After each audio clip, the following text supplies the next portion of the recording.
Hello, everybody. Wanted to get started with this. Today we're talking about imperialism. I want you to take a second, pause if you need to, think about what word you see in imperialism. It's a little hidden. The word I see is empire. They changed the E to an I, but just like in Star Wars with the empire, imperialism is all about control. It's about having your stormtroopers control everything. Here's a definition I'd want to copy and grab into my notebook so that I would have it. Imperialism is when you extend a country's rule over foreign countries by using political or economic force. So political meaning taking it over, or economic meaning you control their economy so much that you control them already. Here's an example of that. This is the Berlin Conference, which is another thing I'd want in my notebook. It's a meeting where Europe split up Africa. So right here you see Africa, which is the tribal boundaries. So this is every tribe. So there's hundreds and thousands of tribes throughout Africa.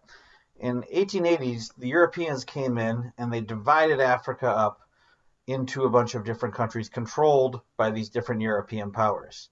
So if you're in Nigeria here, it's not just Nigeria, which is run by the British. It's also all of these different tribes, each of whom speak a different language.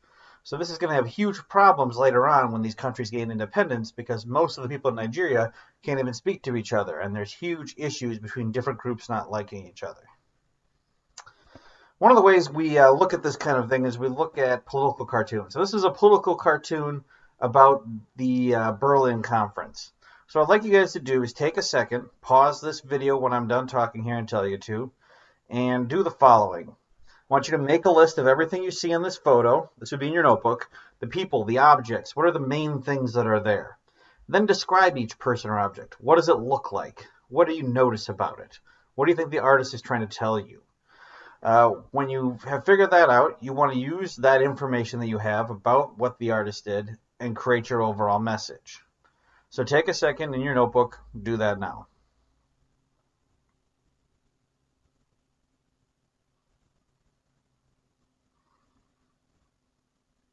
Okay, sports fans, we're back. And here's what I noticed. You can compare this to your list. I might have missed something you have. I noticed four big things. There's some sort of dessert in the middle. There's a knife that he's holding. That seemed important. There's this cake cutter guy who, because he's standing up, seems important. And then there's all these guests around. So I went through to describe each one. I noticed on the dessert that it was on this fancy tray, which kind of meant that it was important maybe. It's cut into slices. Those slices aren't equal. This one seems bigger than this one, which seems less than this one. And it's labeled Afrique, which I would guess is some other language saying Africa. For the knife, I noticed that it was sharp, and I noticed that this guy was holding it up for everyone to see, kind of to say, I did all of this. For the cake cutter guy, I noticed that he had kind of a military uniform on. It's got decorations. It's kind of fancy. He's got the things on the shoulders. I also noticed that he is white. Then the guests, they're dressed well. They also have mustaches or facial hair in a different way. And some of them kind of look surprised. This guy kind of looks solemn. So I kind of thought that he was in charge. So here's kind of what I pulled out of each one. From the dessert, Africa's being divided. The knife shows that the whites are the ones who cut it up. It's not anybody else out of here. The cake cutter seems to be the country in charge. I would guess that's Germany because of the big mustache, but that's just a guess. And then the guests, nobody seems unhappy. They might seem surprised. They may not like what they got, but they're all there taking their piece of cake. So I think my overall meaning would be that the rich people in the white countries in Europe got together. They took Africa. They divided it up like a cake. They use all kinds of even lines like we talked about, which creates problems. Germany, I thought, was the lead country, but there are no Africans here. We noticed that nobody from Africa is there. And so this is kind of a representation of imperialism. All right, this is something we're going to do a lot throughout third trimester. We're going to look at political cartoons and try to break them apart. So get used to this kind of thing where you figure out the important objects, describe them, figure out why the person might have drawn it that way, and then try to figure out what that meaning is. You guys take a second in your notebook. I want you to do the same thing with this one, which is labeled Berlin Conference, like that one in Africa, but in 2017. So take a second and do that.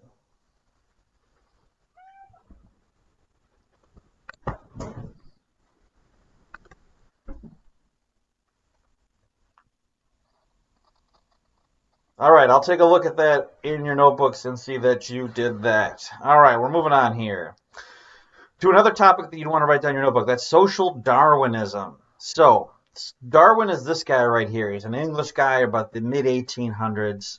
He's the one who came up with the theory of evolution. Basically, he was on a ship sailing around in the Pacific, and he saw that there were four islands right near each other, and each of them had these birds called finches. And you notice that all these finches looked similar, but there was a difference in each one. And he looked on these islands and he figured out that what it was is that they each had different foods. So some of them dug insects out of the ground. Some of them took big nuts and cracked them. Some of them chased bugs. And so each of them needed a different kind of beak. So what he hypothesized is that this evolution thing was that over time on this island, all the birds who had beaks like this were more able to get the food source, and so they tended to dominate on that island. Where on a different island, birds with a bigger beak or a smaller beak might do better, and that's how things change. So it was this concept of survival of the fittest, that the animals with the best features in order to survive on that island would tend to win out. So social Darwinism takes that concept and applies it to society. So it's this theory that individuals and groups and peoples are going to be subject to those same laws, that people have to compete in order to succeed and survive. And why this is important is that whether or not you think that's true or anyone thinks that's true, a lot of European nations thought that was true. So it was used as an excuse for imperialism and racism. Basically, Europeans looked at Africa and said, we over time have become better at survival. We have better tools, better weapons. We're smarter. We're better looking. We're all of this. So we have to dominate because that's just the way things are. This is just nature taking its course.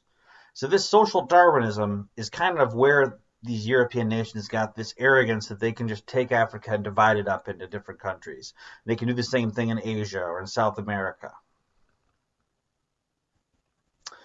All right, so there are four types of imperialism. I'm going to send you this chart, so I just want you to kind of look at it.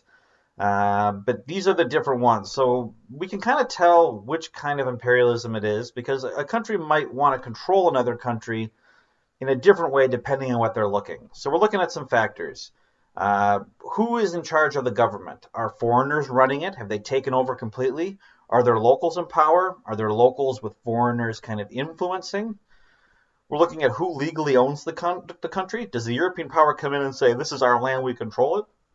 Or are they still letting locals run things?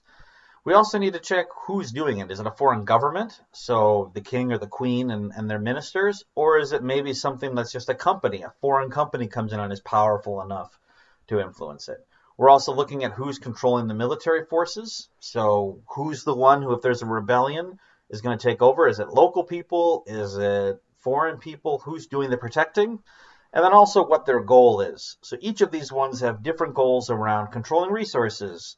Some of them try to change cultures. Other ones try to keep out other people or just create elites. It's all a different thing. So we're going to look at an example of each of these so you kind of have a concept of how that works.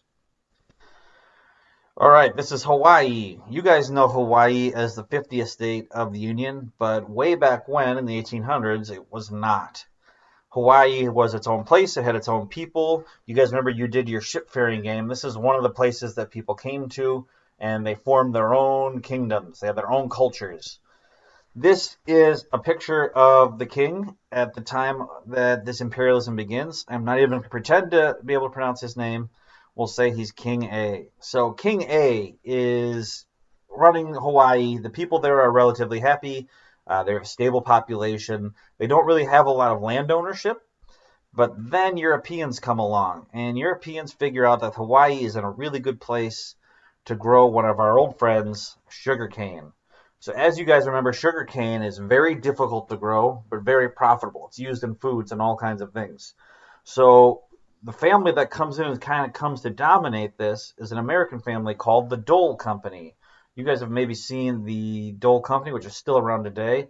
They are known for pineapples. It's one of the big things they do, and that's one of the things in Hawaii that they have is they can grow pineapples, which become this huge hit food in the United States and Europe. So these Americans come in and they want to kind of be able to have their company go. When you run a company, you want it to run solidly. You want to be able to get profits. You want to be able to have a say in the government. You want to be able to control to make sure you're constantly going to be able to have your pineapples and your sugar made. Now, as you remember, it's not very fun work to grow sugar. So this guy here started objecting as the Americans started treating local people badly. So if you're the Americans, you have a couple choices. You could try to improve worker conditions. They could have brought in other laborers, but that would have been difficult. Slavery had been banished, and they would have had to bring people into Hawaii from other places, which is very far away. So they thought it would be just easier to get rid of the king. So they went and got his brother and put him in charge. And in putting his brother in charge, these company officials made sure that this guy would support them.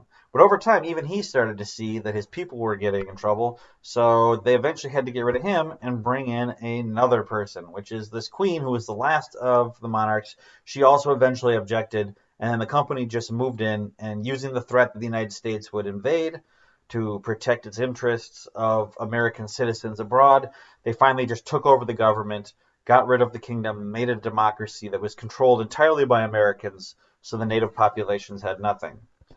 So this, of course, would be an example of economic imperialism here on the bottom. So we have Hawaii with the Dole Company because local officials were the ones who were in the government, but the foreign companies were heavily involved trying to control them. Locals owned the country, but the foreign European companies owned influence. They didn't really have a military invasion, but they used their wealth and their power and the threat of military to control local resources. All right, so let's move on to our next one. We're going to look at colonies. So the most famous colonies you'll remember are the United States, the 13 original colonies, which are right here. You'll probably remember the American Revolution from grade school or something was from people in the United States who didn't like the fact that they were being charged taxes without being able to be represented in the government in England. So we can see that that matches a colony really well. Rather than having local people in charge, local people have no power in a colony. The officials run it. The European power owns it. They have all the military. The United States had to have a whole revolution with George Washington raising an army and fighting back and taking over the country. The 13 colonies, they moved in and they tried to change local cultures to match that of England. And Americans had to throw them off and put in their own government. So the 13 American colonies would be a great example of colonies. All right, let's look at another example. This is Central America here. So one of the things we've talked about over as we looked at European exploration was that people are always looking for fast ways to get to Asia. They wanted to be able to ship quickly. So before this, they had to either go over here, drop off goods, move them across to the other side, and then go in a new ship that way, or they had to sail all the way around South America, which could take at least a month or two. Also, you might run into problems running into storms, all kinds of things. So the United States eventually decided, after several European countries also tried this, they needed to build something. And you guys have probably all heard of the Panama Canal, which is what they built. They basically found the shortest area right here, and they built. It's one of the most amazing engineering things. They dug this huge channel all the way across, 75 miles, just so that they could get a ship in here. So now, in the course of a day, a ship can move through a bunch of lock and dams through the Atlantic and the Pacific, saving months. Now, the United States needed to make this happen, but they also needed to be able to control the area, because Panama wasn't even a country when they thought about this. It was connected to Colombia down here. The United States moved in, empowered some local people to kind of rebel against Colombia and make their own country, Panama. Once the United States built the Panama Canal, though, they wanted to control it. So while they let the local people run things, they always had the United States military in bases around trying to control it, because this was such an important thing. In World War I and World War II, the United States had such an advantage because they could quickly move things from the Atlantic to the Pacific as they needed to. So this is what's called a protectorate. The word you see in there that's important is protector, that the foreign entity acts as a protector of the local people. So local officials are still in charge, but they have advisors and military people from the European power. The locals own it, but that European government is running it, and the European military is there. It's there to protect the local government. And I think we could all guess what would happen if the local government tried to do something that the European didn't like. That European military would step in. So they're not trying to change everybody to become like Western. They just want to create this elite, these local officials who are gaining from this relationship with the foreign power in order to control local resources. So that's the Panama Canal. Our final one is our sphere of influence. We all remember China. So remember, China and Japan both tried to isolate themselves from the West. And eventually they fell behind technologically, and European powers steamed into Chinese harbors and basically said, we're going to take over. So that's what happened. You can see on this map that the French have their own area, the British have their own area, the Germans, the Japanese, the Russians. So all of these countries came together and saw China as weak, but they didn't want to fight over China. China's huge. They didn't want to have wars being fought between France and Britain over this territory. They wanted to make sure that they each got to take resources out without having any fighting. So they got together, signed a treaty that basically said we each have our own areas where we get to collect all the goods and control the trade, and everything will have to go through our ships to our countries, and that way we won't fight over China. So they basically just divided up China. So that's called the sphere of influence. So while local officials are still in charge and still own the country, this European government runs it, and they're using the threat of military force to keep out other powers, so nobody else is going to step in, and all they're looking to do is monopolize the trade. They don't care what these local officials do with anything, as long as it doesn't mess with the trade. All right, so the last thing I want you to do, and this will be something you do in your notebook, is you'll write out how you can tell what each type of imperialism is. So if I gave you a country and said, this is what you know about a country, what are the questions you would ask? So to start you out, you could say, if it's a foreign company that's driving the imperialism, instead of a foreign government, you know it's economic imperialism. So what I want you to do is write out 3 statements that would show how you know that something's a colony, a protectorate, or a sphere of influence.